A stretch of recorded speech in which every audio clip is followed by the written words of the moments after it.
皇上，让先锋部队撤回来吧，这么打下去，会耗死人的。怕死吗？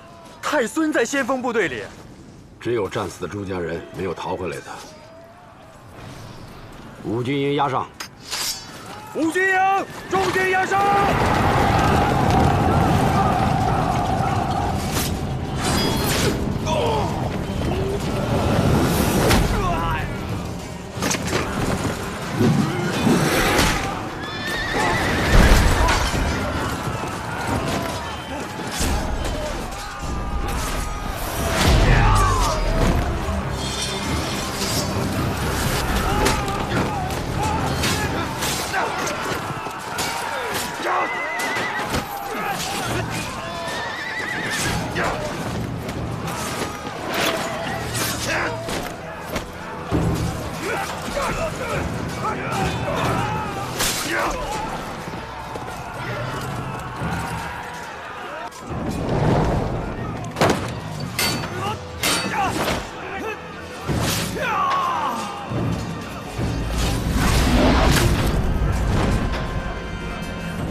我已经迫不及待地想会会他了。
鸣金威武！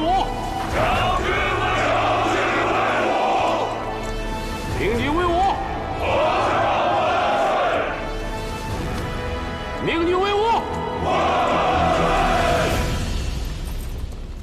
征战20年，奔袭万里。今天，我们就要会战敌军的主力了。我要你们和我一起，马踏连营。我要你们和我一起，血战沙场。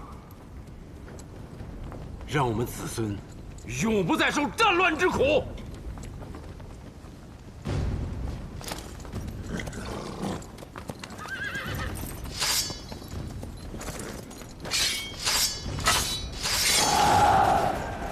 不破敌军，誓不回转；不破敌军，誓不回转。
骑兵出阵！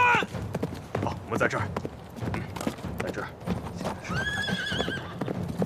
瓦剌人报，神机营已经展开，弓弩营待命。这样，还有这儿，还有这里，报抄过去。报！好，专前营左右两翼，骑兵进出。报！我军出战得手，遏制敌军攻势。长毛兵向前1000步。有令。长毛兵向前1000步。长毛兵向前1000步。你的瓦剌朋友呢？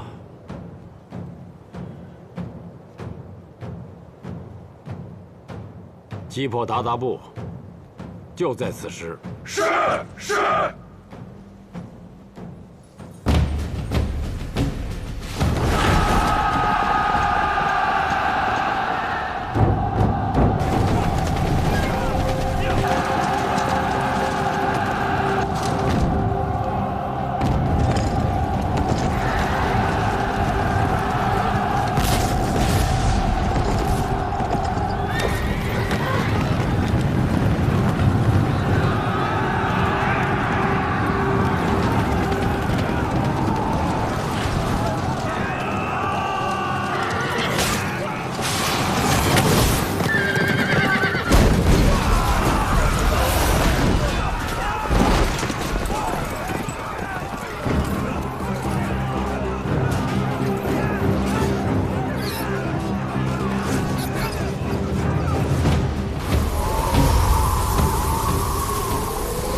风太大了，什么都看不见。滚！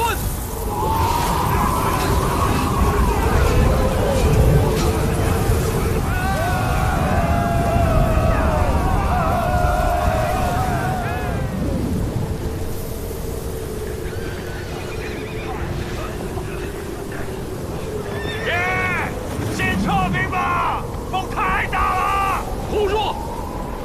你怕死，我上！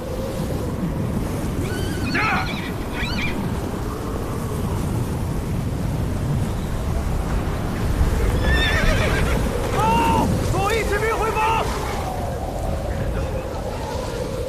报！右翼骑兵回防！什么回防？叫他娘撤退！爷爷，让长毛兵撤回来吧。左右两翼的骑兵都回防了，长毛兵很容易被他们吃掉。撤回来死得更快。你们去监斩两翼骑兵的主将，退后一步者死。是。是。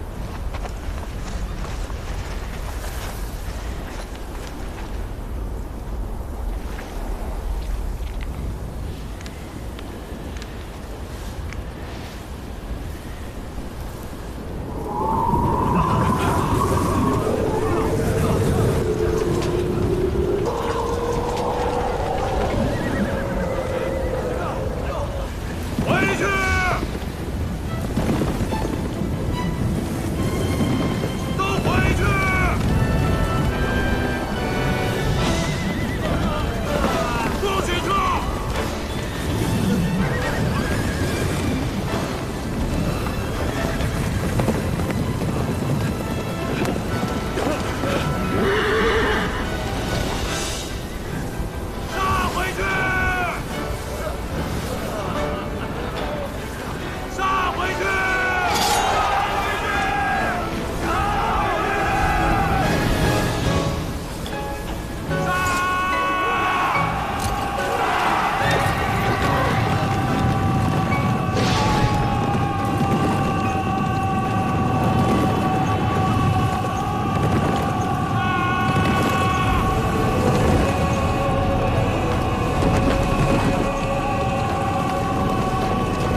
两位皇帝已经走了，这个局可以散了。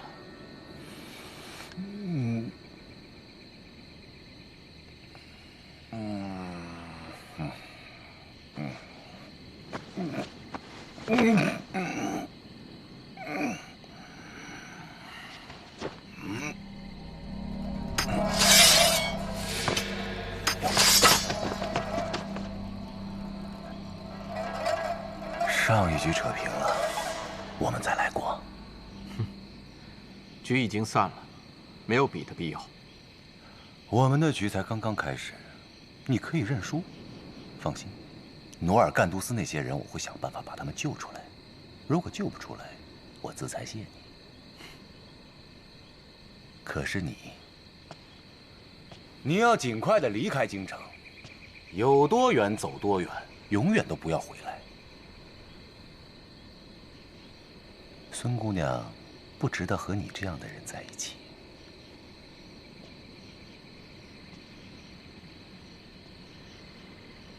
小法，这是你输了的代价。他又不是个物件，如何用来赌来赌去的？我若是赢了呢？我任由你杀。哼，不过我在这山脚下埋伏了500弓弩兵。我若是死了，你们都会被射成刺猬。哼，这还真是一个赌局啊！既不能输，又不能赢。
是你。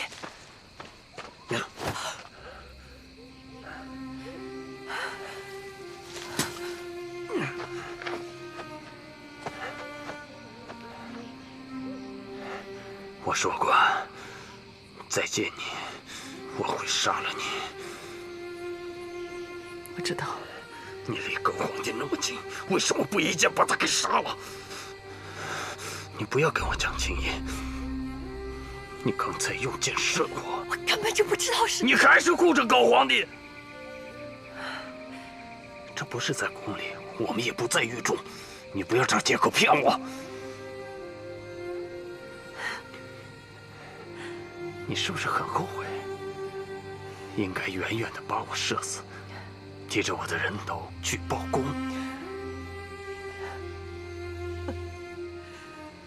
你笑什么？我们以前不怕死，那是骄傲。可是现在，我很怕。我刚刚知道怕的。我为什么没有一箭射死你？杀一个人容易，要救人就难了。我做的事你不会懂。你还真以为他们会答应你的承诺吗？快，这边！快！你们永远做不到。聂星，你们只会白白的被骗。你看着吧。聂星，我留你一条命，让你看看谁是对的。聂星，你去哪儿？你记住，你欠我一条命。聂星，就因为他们会抓着你，他们会杀了你的。你跟我走，你跟我走。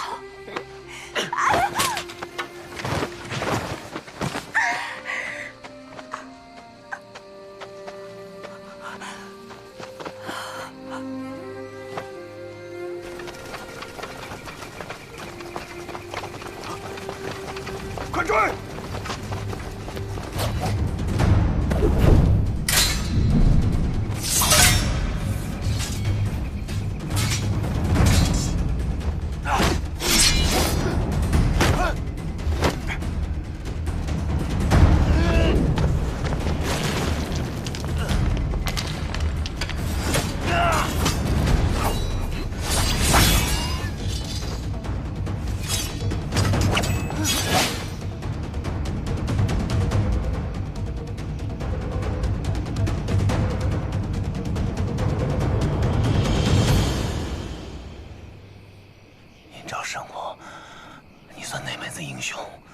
我本来就不是英雄，我是刺客。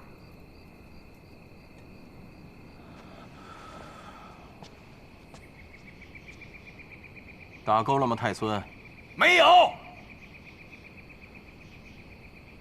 这一场赌局本来就不该有，我何必要跟你纠缠？都听好了，太孙要是想报复，不可阻拦，这是命令。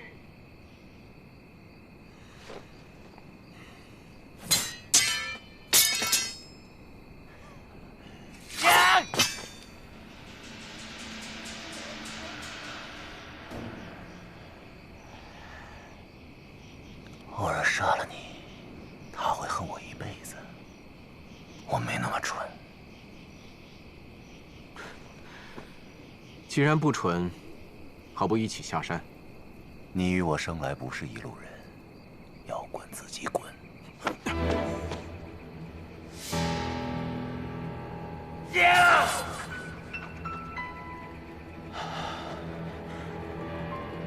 你这又是何苦呢？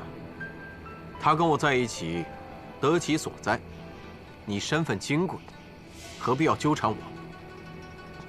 跟你说实话吧，孙若微此生，算是让我给粘上了。你要是强留他，那就是杀他。太孙，大事当前，请你自重。告辞。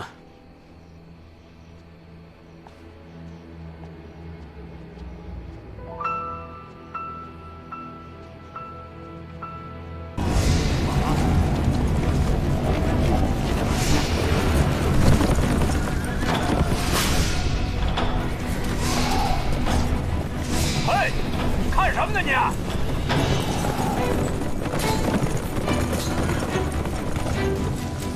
你也上来看看。快来，快来！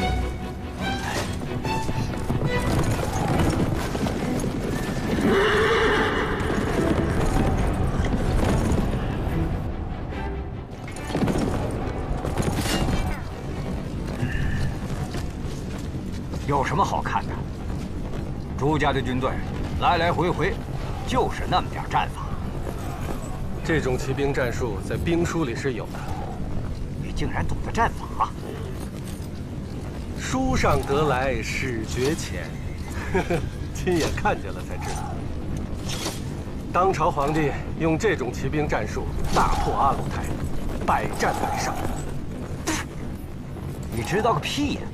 他们输了，那是因为阿鲁台太笨了。你早晚会看到，他们。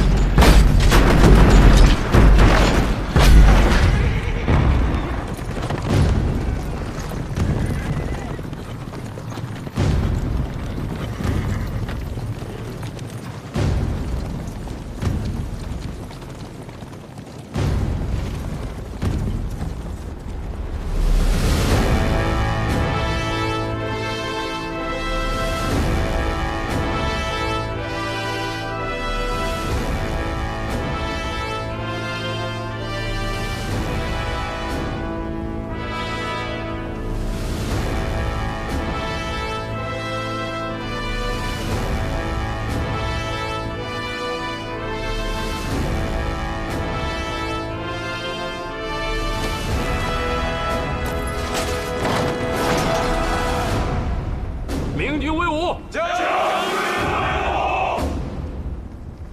明军威武！皇上威武！明军威武！皇上万岁！万岁！皇上万岁！万岁！万岁！皇上万岁！万岁！3001主将，兵营指挥使朱高煦，请皇上示。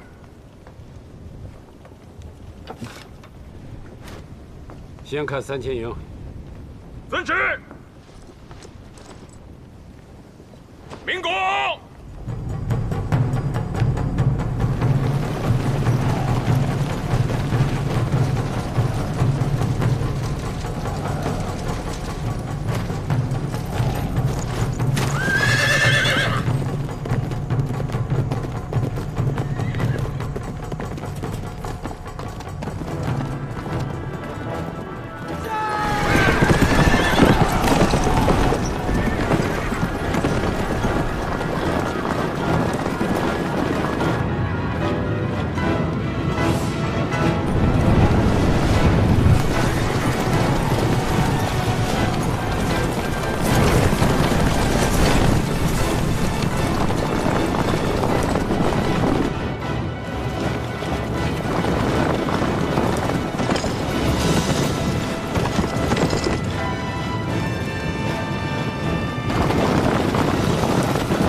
多好的凳子，精铁干。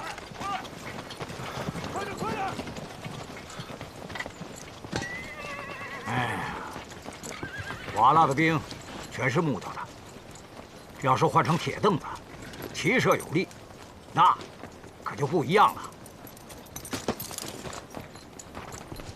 再来几套马具，把肚甲扎紧。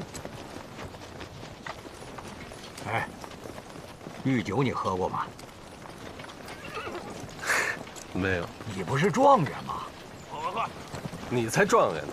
一说话就急，2两酒啊，还不够一口喝的呢。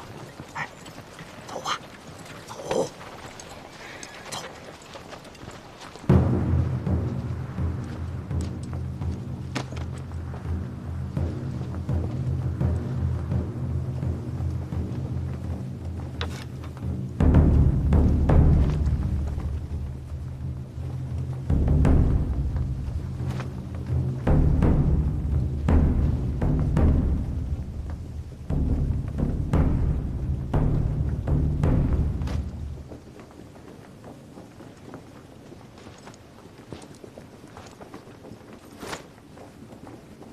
鸣鼓！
杨大人，我爹干嘛非得挑今天惹爷爷发脾气啊？户部当真没钱了？往年户部是年年难过年年过，今年迁都、大婚、出征，赶一块儿，太子也是2、3天没睡，账算不过来呀。迁都可以晚一点嘛，永乐大典也可以停一停嘛。这话你太年轻，你不要讲。我明天去上折子，我来说。现在是非常时刻，你万万不可触怒皇上。保住太孙的位置，就是保护了太子爷。这话你要记在心里。今天你也看见了，开弓没有回头箭，想让皇上偃旗息鼓是不可能的事情。哎呀，兵部官员们也讨论了，对这次出征前景堪忧。你有没有想过，我们这次出征敌人到底是谁？是鞑靼，是瓦剌，还是兀良哈？连这个都闹不清楚，大军倾城而出，岂不危险？皇上想一举全部打垮，坐收100年之功，危哉呀！危哉！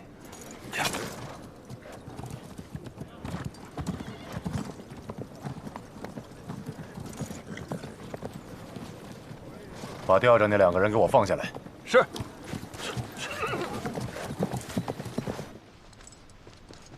皇上圣功金安。行了行了，把你再扶起来。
吉京凤遇上慢郎中，这马又不是你儿子，把眼倒这么细干嘛？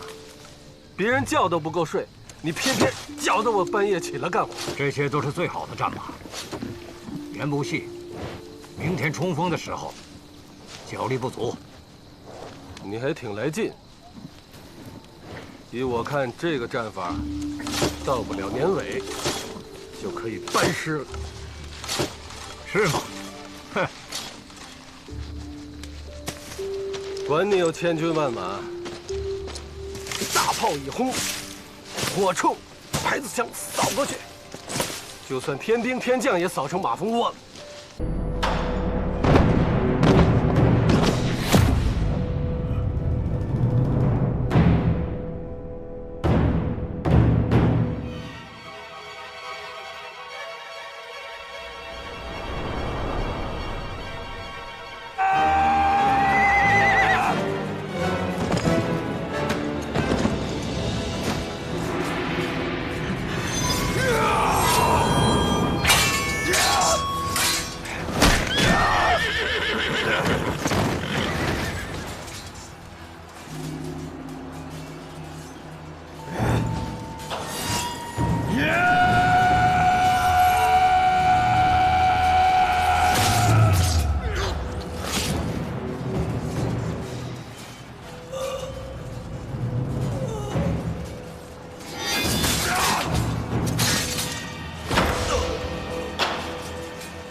太孙，太孙，太孙，太孙，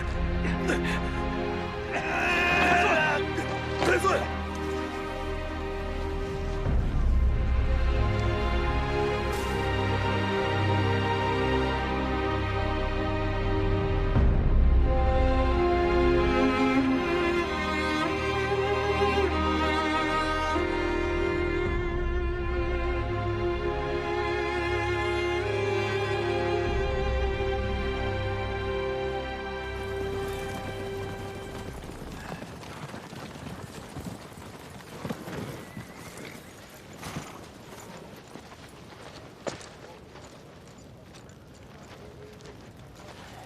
让骑兵去后方，崔自重。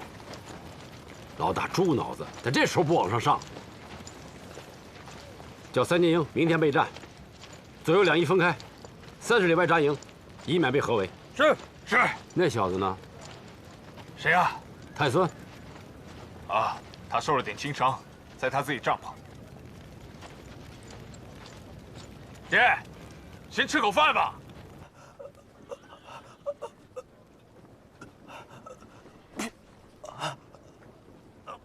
下辈子，我让你亲手杀了我。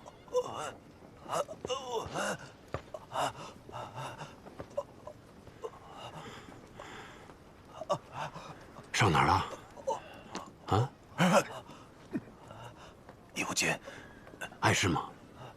还能握刀。别的地方呢？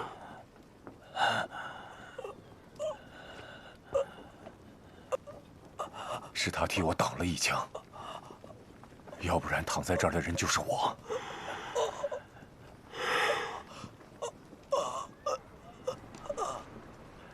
爷爷，算了，回中军大营伺候吧，别在先锋营了。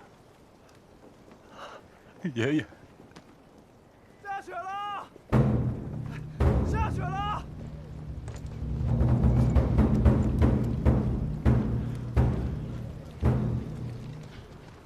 爷爷，不妨事，一直在晕。不妨事，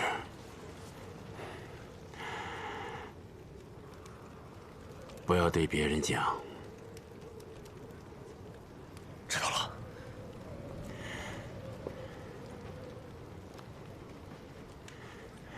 回中军大营。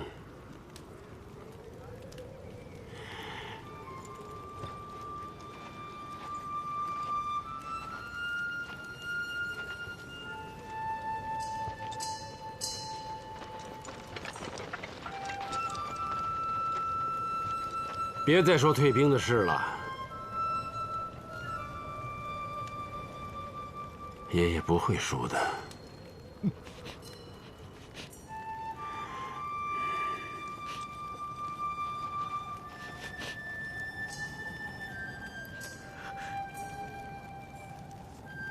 我老头子也填上，一点声音不能出，做好伪装。天亮之前，阵地就位。把这个王八壳轰开。是。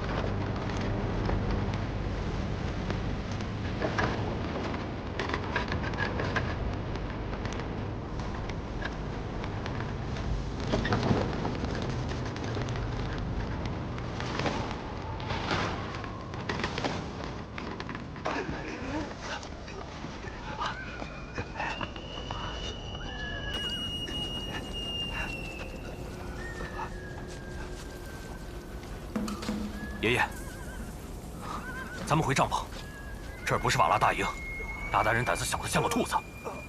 兔子有什么好怕的？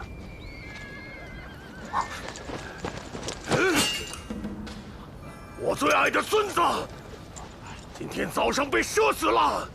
你这个混血的杂种不撤兵，我们都要死在这儿啊！孩子们都已经开始杀马了。于谦，收了刀，我们走。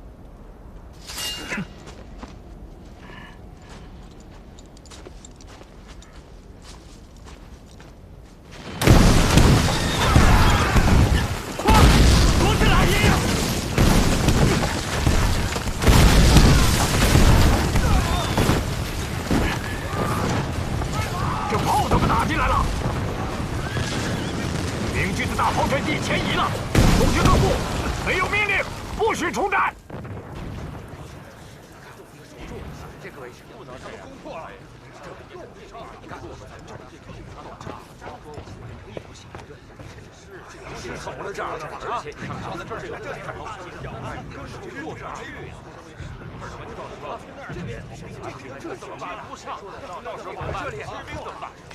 皇上，瓦剌军往山上退，拒不出战。皇上，瓦剌军往山上退，拒不出战。是吗？皇上，瓦剌军往山上退，拒不出战。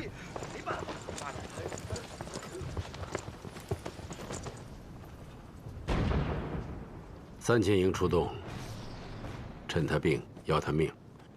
任务军营侧营、神机营和弓弩营居中掩护，斩断他的首尾。是。3000营出动，5军营侧营、神机营和弓弩营居中掩护。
让汉王的军队击破鞑靼，红夷大炮阵地再向前1000步。不可！皇上，大炮阵地白天不能轻动，敌所据我皆在此。红夷大炮是我军进退的屏障，一旦轻动，敌人的伏兵即出。到这个时候了，还有什么伏兵？红夷大炮阵地前进1000步，炮轰敌营。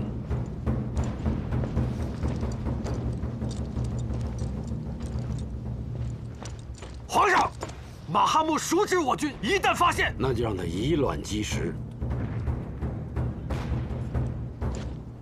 是。让汉王的军队击破鞑靼，红夷大炮军队前进1000步。爷爷，快走吧！不要管我，带着那1万人快逃吧！给瓦剌保留血脉，快走！我不走，就战死的意思！快走！快走！快走啊！对手太狠毒了，我们的士气被打垮了，我们坚持不了多久了。爷爷，快逃吧！给瓦剌保留血脉！快走！爷爷！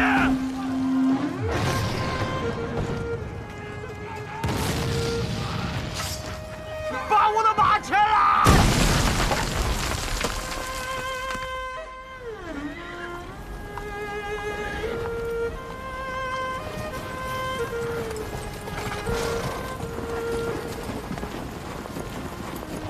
将军，明军前移，红夷大炮的阵地动了。将军，明军前移，红夷大炮的阵地动了。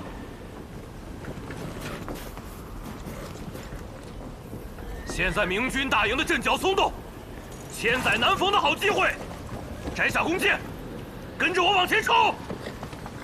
要是你冲着冲着，发现回姥姥家了，那他娘的你就死了！冲啊！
前面就是驻地的大营，有胆量的过去跟我闯一闯。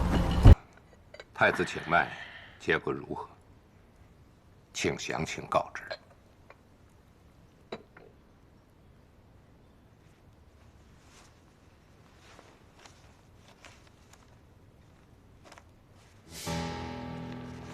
太子阳亢阴虚，气血亏欠的厉害，他本就有消渴症。最近日夜颠倒，我一搭手就知道了。你看，就是神仙来了，也很难给他调回来。莫先生，你就是本朝的老神仙，太医院以你为首，太子千万不能倒下。这个时候，我们国家在战争，600里加急军报，不分昼夜，到了就要看，就要商议，军报不能过夜。太子身体亏欠，我们也知道，但是我们也不敢担延误军机的责任呐。莫先生，我们3人呢是临危受命，这打仗打的是什么？就是打后勤，打补给。皇上不在，储君就是最高的官员，一定不能让太子爷有什么闪失啊！这里面的厉害我也知道，我给太子瞧病也不是1年2年了。他现在已经不是药食能调理的，身体实则油尽灯枯。若是保养精神，还能再延些时日；若还是这般夙夜忧虑，大事就在眼前。哦，莫先生，这份脉案，请给我留下。不可，太医院给皇族近亲开的脉案药方，要第一时间呈给皇上。你们要用，自行抄写便是。我们代呈吧。这那边的雨下的也邪性，既然这么紧急，放在军报里呈给皇上也是一样。这不太好吧？我们3人还负着监国的责任，耽误不了。啊？请。我就一句话，尽一切力量调节太子的身体。可脉案药方，绝对不可以泄露外人。太子妃那里我们转告，这是国家大事，非同寻常啊！吃菜吃菜啊！哎，客官，您的菜来了。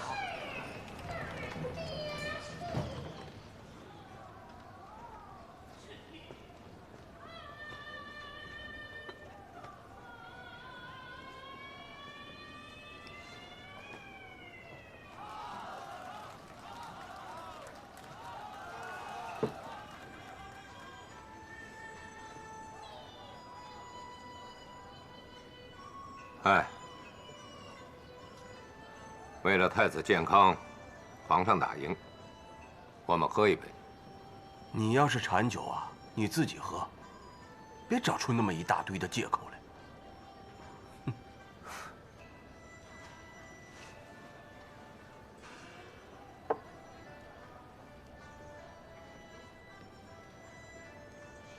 2位。我想惹个大祸，你们要是不愿意扛，我就自己来。这份脉案，我先不给皇上记了。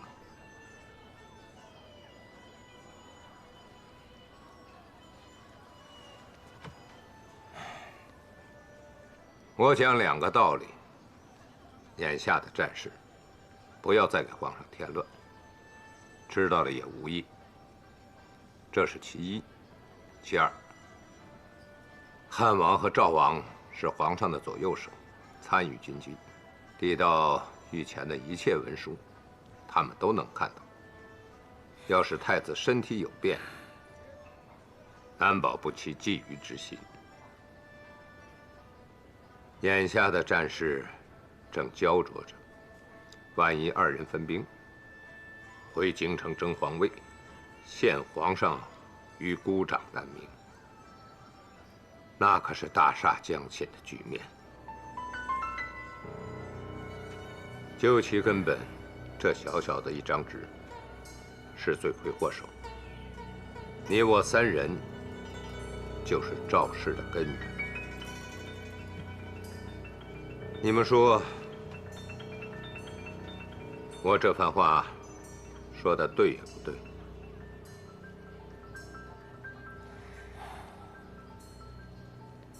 这其中的利害关系，这其中的利害关系是你自己推断的。要我说，皇上阵前易主可能性会更大，他会立汉王为储君。依皇上好勇斗狠的性子，他不会让汉王、赵王离他而去，更不会把位子立即传给太孙。那岂不是又复制了一遍靖难之役吗？你这是乱政呀，世奇！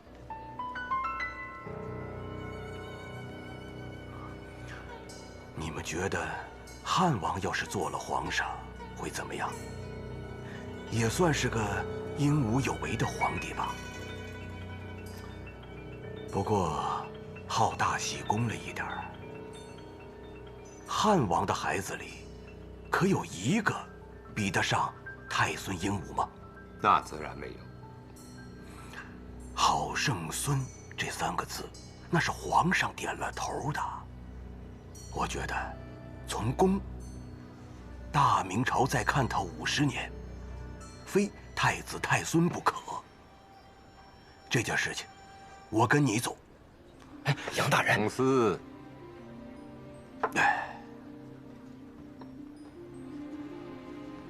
咱们关起门来说话。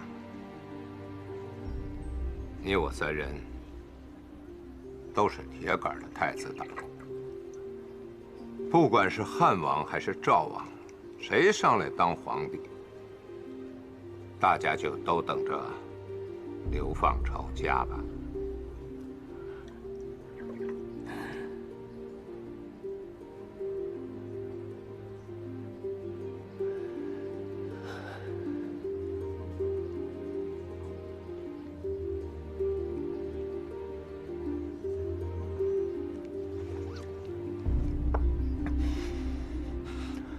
将来历史上要记我们3个人乱政。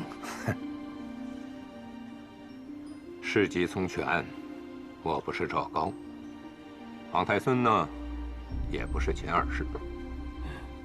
我们都别婆婆妈妈的，就这么决定了。留守京城的3营，我把亲近汉王和赵王的部队调出去，和山东的被倭兵换防。被倭军的将军是太子爷一手提上来的。到了用他们的时候了。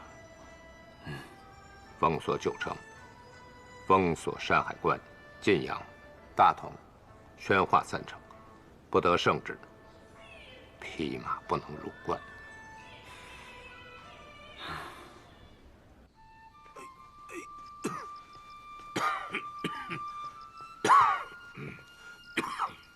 你坐好了，吃药了啊。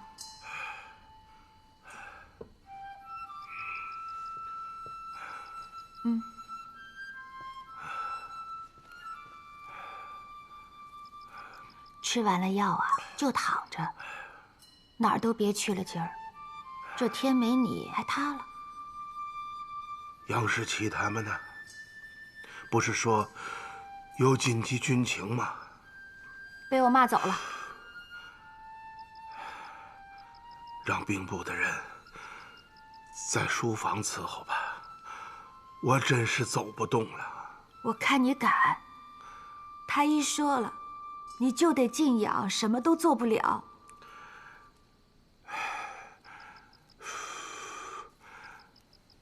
儿子在人家手里头，误了事还了得呀！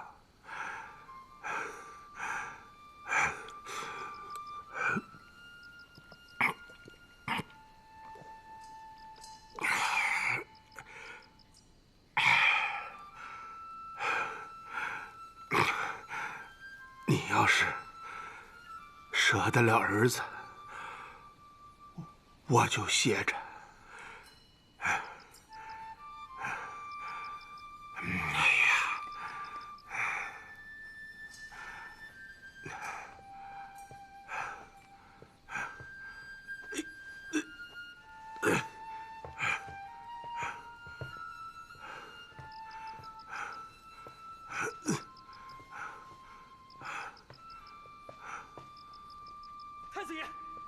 领加急军报。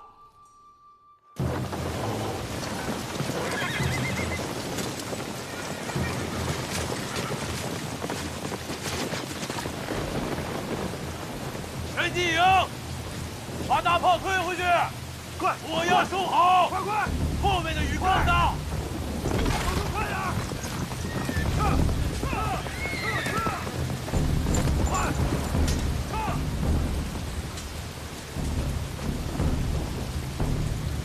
火药收好！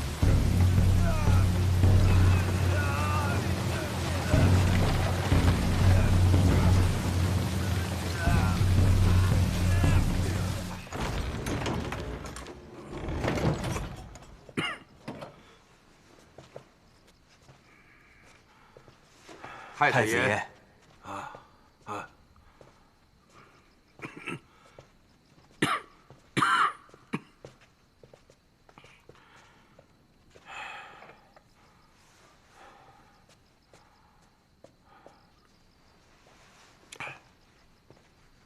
太子，坐，哎，坐。过了8月。 草原那边就该冷了。我记得上次中秋节，那边已经下了大雪了。不能让皇上再顶着了。是，可眼下皇上已经分了兵，看来还是要往前打呀。我们都看出来了。 也是如此。眼下最好的计划，莫过于分兵后，皇上能率主力缓缓后退，有汉王和赵王3000营，救援也快，战斗力也好，鞑靼部应该不为己甚。要是再继续前进，后边的事儿可就不好判断了。未必然吧。 我爹的脾气，我是知道的。他的性子太坚韧，太要强了。太子爷，军报啊，放着吧。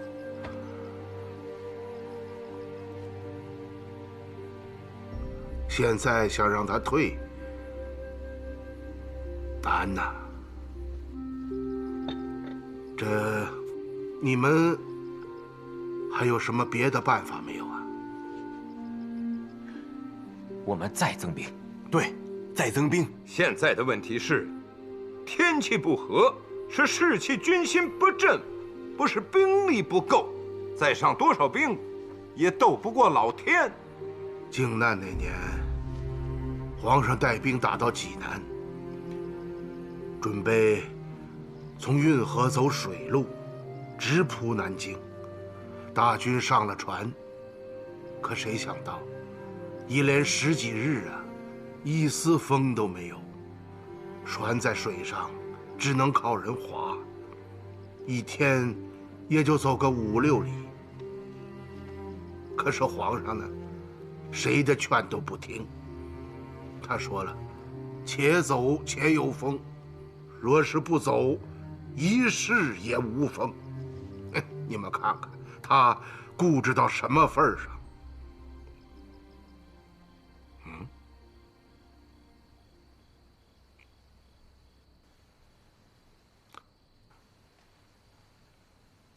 京城的军队换防了，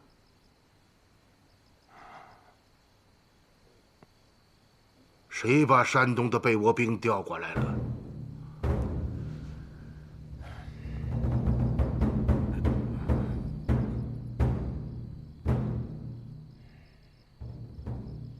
我在等。太子爷，我是怕前线消息泄露，军心不稳呐。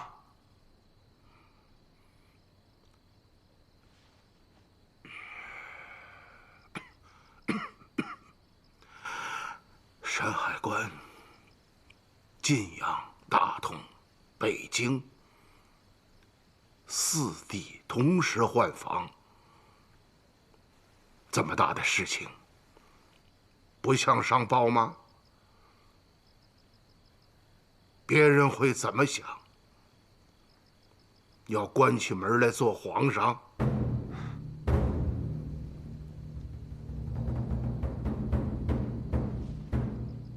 摸摸你们自己的脑袋还在不在？赶紧回去，跟家里人告个别吧。太子爷，太子爷，太子爷，天下不能乱呐！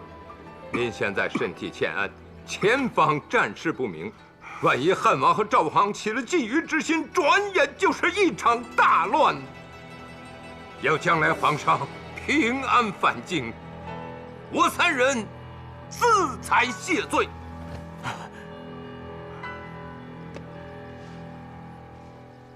太子爷，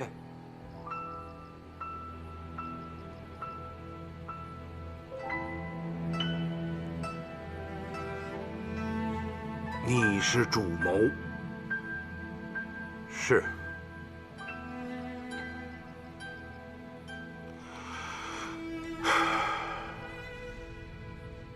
难道说，前方的战况就真的糟到这个地步了吗？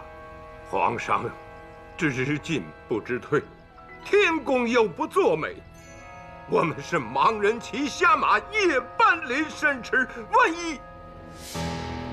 万一皇上兵败，发生了不可言的大事，汉王、赵王兴兵入关，再来一场靖难，北京城可以朝发夕至。到了那个时候，大好的局面又要一团糟啊！太子爷，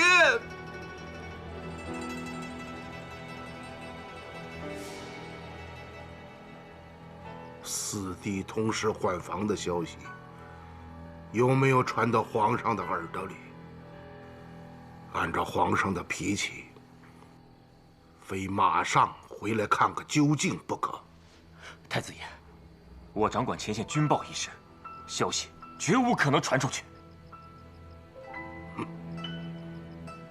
老二经营了那么多年，老三又是搞密报的出身，他们能够没有消息的来源吗？我不信。太子爷，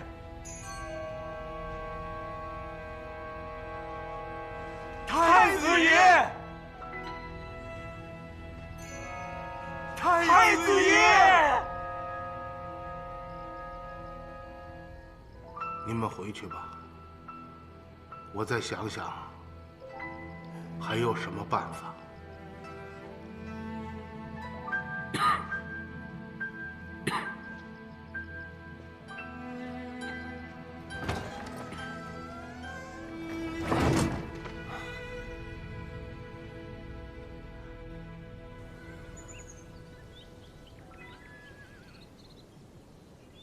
你才懂个屁呢！一过三峡口，两山之间就成夹道之势，中间的通道仅能容下一骑，大炮跟车辆进去容易，出来难。鞑靼跟瓦剌在山上布了3万兵力，可以以一敌百，所以这条路根本行不通。小子，你跟谁说话呢？跟谁啊？你说什么？我说，我就是个屁。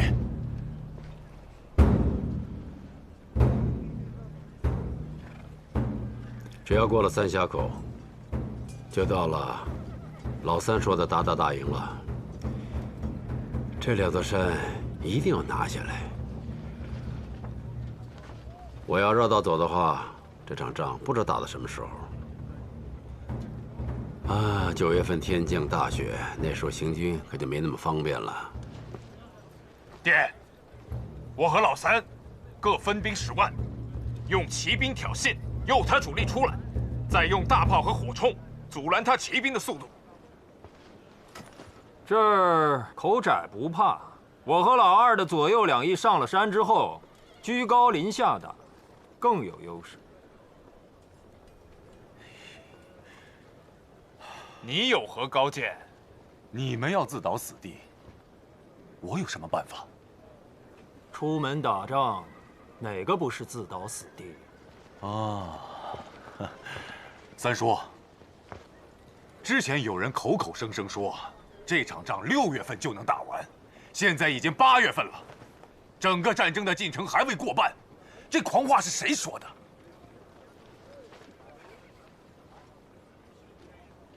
我说的。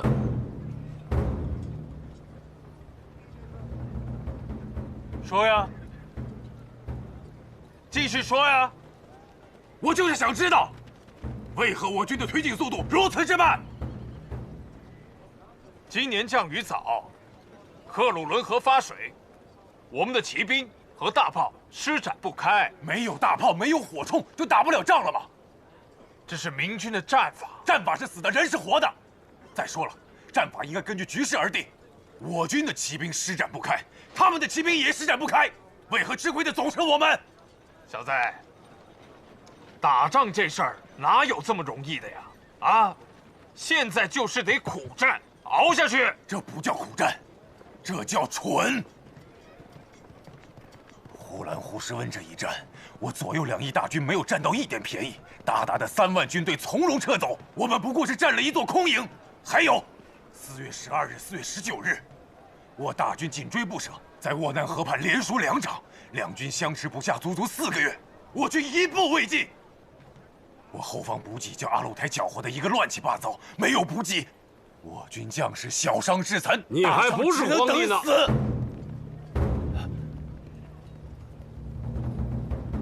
现在追究战败的责任，我军没有战败，太狂妄了。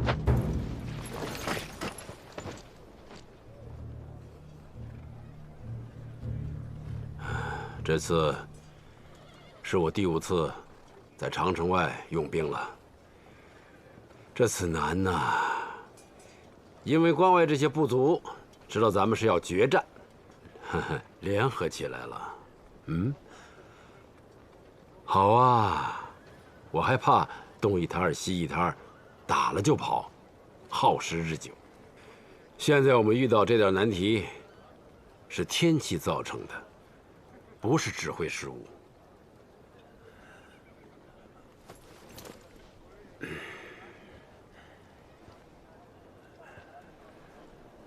倒是你，在军中散布退兵言论，是何居心？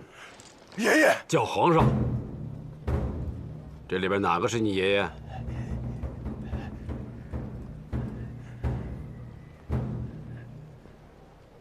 攻三峡口，你当先锋。输了回来，我先斩你。去吧。领命。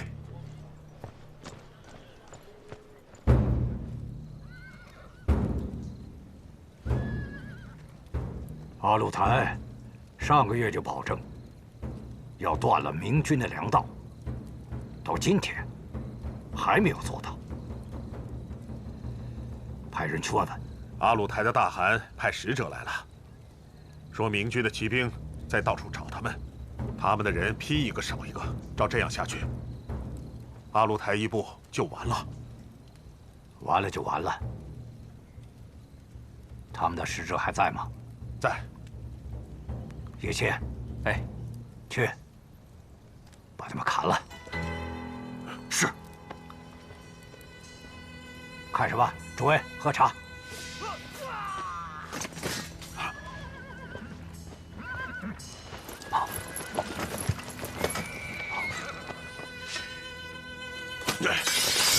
马哈木，你这个混血的杂种，你怎么可以杀害阿鲁台的使者？是。胆子！你还没有成为我们的公主呢！凭什么？这不是黄金家族的时代。这片高原上那么多部落，当年歃血为盟，发誓要守在这儿。如今他们不尽力，我杀了他，有什么不对吗？若是我不尽力，你们也一样杀了我。我们只推选你指挥打仗，不是让你想杀谁就杀谁。对呀，你杀人！凭什么杀人？照这样下去，仗还没打完，在这里木棉的尸骨就会堆得像山一样。那你们就去投降吧。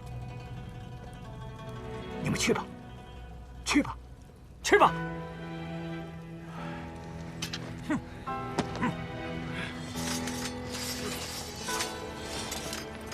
要是我没算错的话，攻打三峡口是最艰苦的一仗，明军一定会全力以赴守住三峡口。这场仗我一定要赢。你们不总是说瓦剌不出力吗？三峡口前军的部队全用瓦剌骑兵，你们遏制住中间的道路，主力潜伏在明军左右两翼。只要我耗尽明军的士气，我们一路压上，彻底击溃。他们号称精兵60万，我看也不过30万有余。得失成败，在此一战。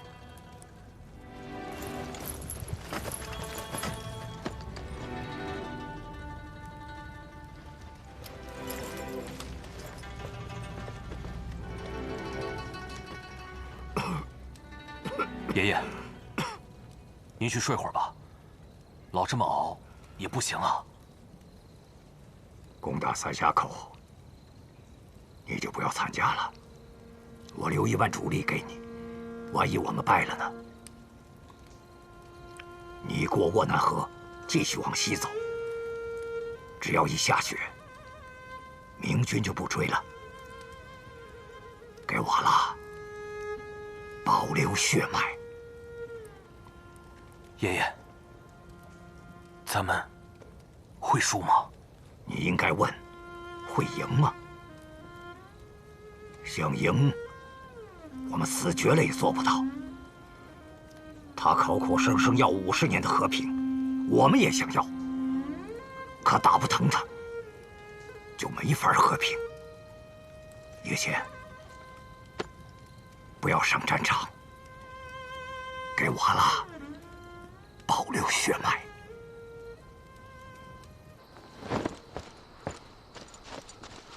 听说你跟皇上吵起来了，我觉得你说的对呀，你不能就这么一生气就跑到前锋营去卖命，你得说服皇上让他退兵。三峡口绝对是马哈木为明军选好的战场，我们不能靠武力硬攻，用兵打仗知进也得知退。皇上现在一生气，让人牵着鼻子走。他现在谁的话都听不进去。也许只有我死在三峡口，他才会知道退兵是最好的选择。闪开！出发！你不要走，不要走啊！马哈木已经把我们的办法学回来了，他会死守三峡口，拖垮我们。你要说服他，说服他。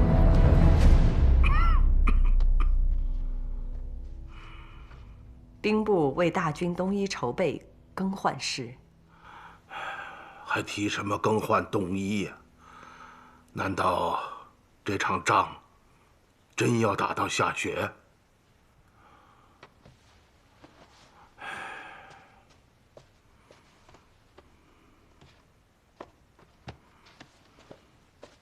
他们已经连着上了4分折子，无论如何不能再留中了。我知道，不必看了，真是愁死人呐！东夷要是送上去，按照皇上的脾气，就得打到明年夏天。国家的钱支撑不住啊！既然战事不利，那就应该早一点撤退。其实完全可以不用顾及皇上的心情，就直说也无妨。不利？怎么不利呀？你听谁说的？太子爷，我帮您代笔批折子，就光这1个月的时间，从全国各地调过来的风寒散、金疮膏，少说也有好几百车。如果说战事顺利的话，你闭嘴！我是真的身体不好，又不愿意求别人，才让你来代笔的。你记住，这里的事，出了这个门，就都要忘记。要是传出去，都会惹祸。记住，知道的不说，不知道的不问。明白。哎，老二、老三家那2个不放过我，专100个点子打听。这要是碰到胡善祥，还能帮我抵挡几句；赶上那位孙小姐，那闷嘴葫芦一个不开腔，横竖都得我自己受着。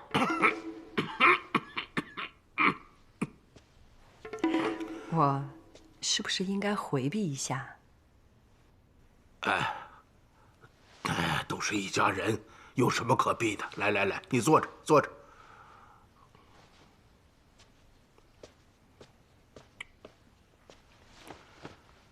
你说吧，让我帮你什么忙？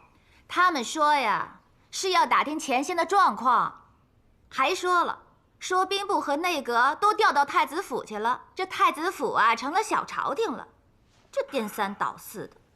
我今儿跟他们说规矩，明儿说规矩，那总有说不下去的一天啊。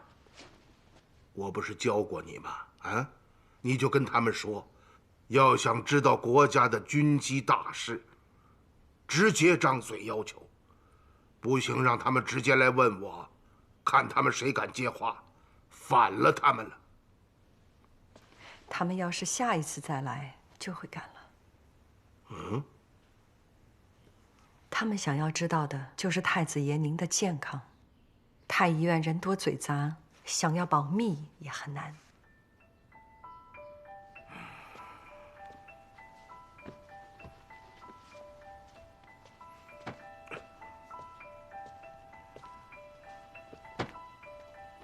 这几份折子是兵部每次往关外运粮食辎重部队的将领写的。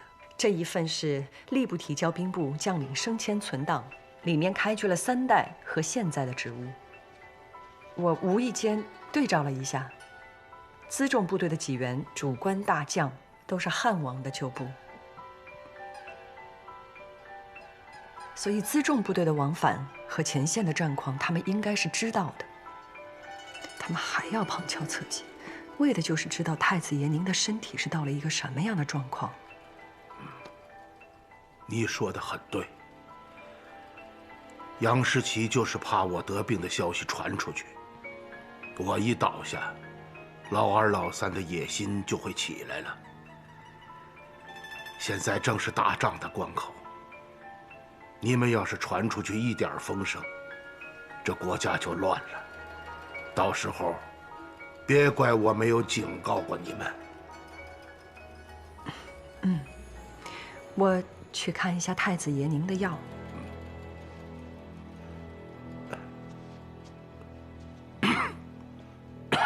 太医说了，要你养神。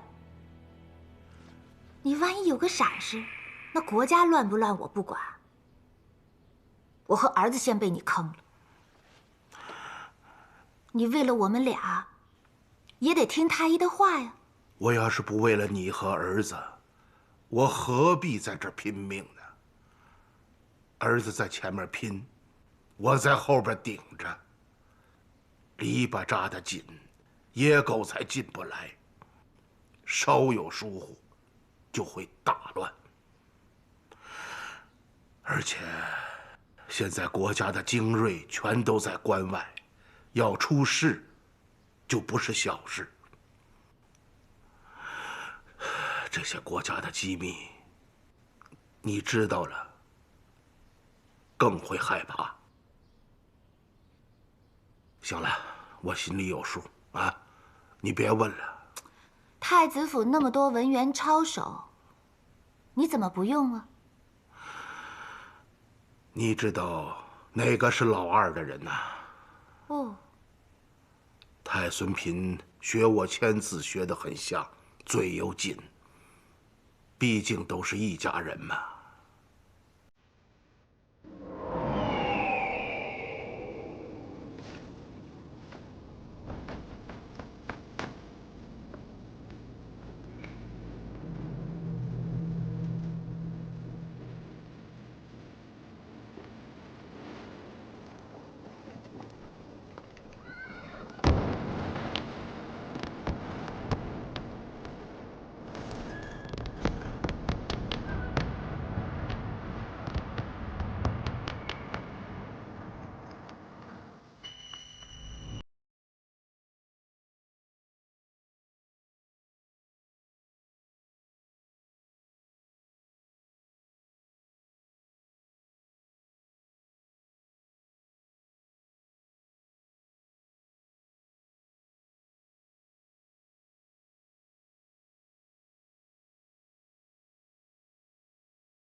让先锋部队撤回来吧，这么打下去，会耗死人的。